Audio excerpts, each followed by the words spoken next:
HarperCollins and HarperAudio present The Wise Women, a novel, by Gina Sorell. Performed by Stacey Glemboski.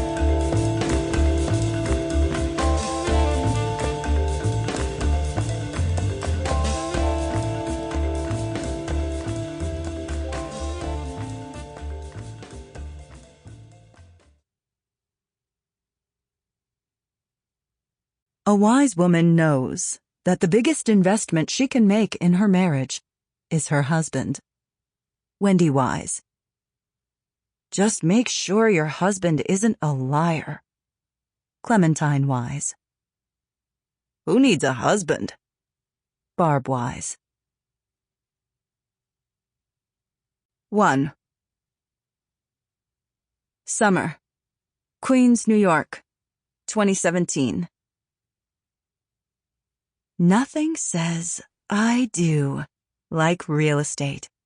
Not diamonds, not a fancy white dress you'll wear only once, not a party that eats up all your savings in a single day. No, nothing says I want a future with you like owning a place together and building your love 1 square foot at a time. Together, a house becomes a home, and with it, the security that comes with knowing that you've invested in one another.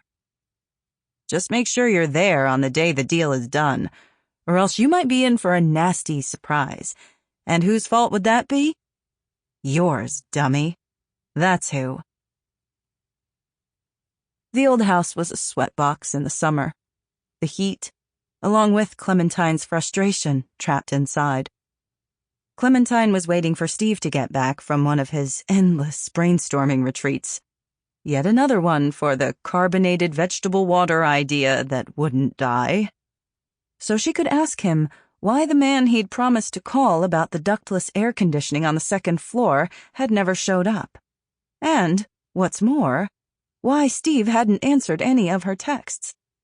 It was the 3rd time the unit had broken down, and her patience had run out.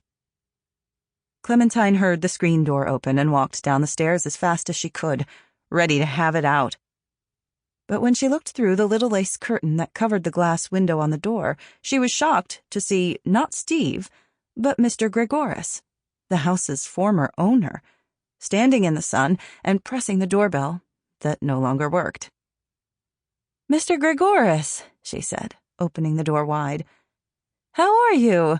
How's life in the Greek islands?" "Well, well, thank you, Miss Clementine," he said as he stepped inside. "We are just back for a visit. My granddaughter's christening." "Wow, another grandchild. Congratulations." Here it comes, she thought. The talk about children. Plural. "Yes, well, you know it's good for kids to have a sibling."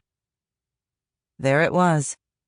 She was tired of having to explain that having only one child felt right for her. It's not like they were shoes. You didn't have to have a pair.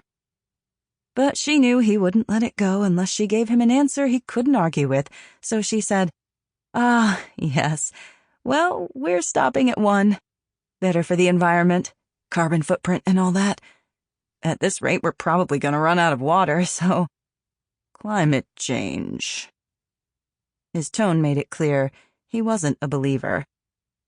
But instead of having the same conversation they'd had so many times before, he handed her a small plate of cookies covered in icing sugar.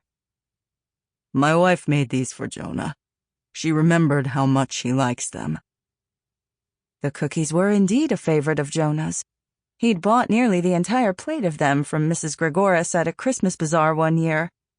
Clementine knew he'd be thrilled to see them when he got home from YMCA day camp.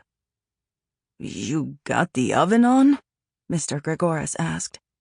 "No, the AC unit is broken." Clementine wondered if that's what he thought she did all day, stood and cooked. Sample complete. Ready to continue?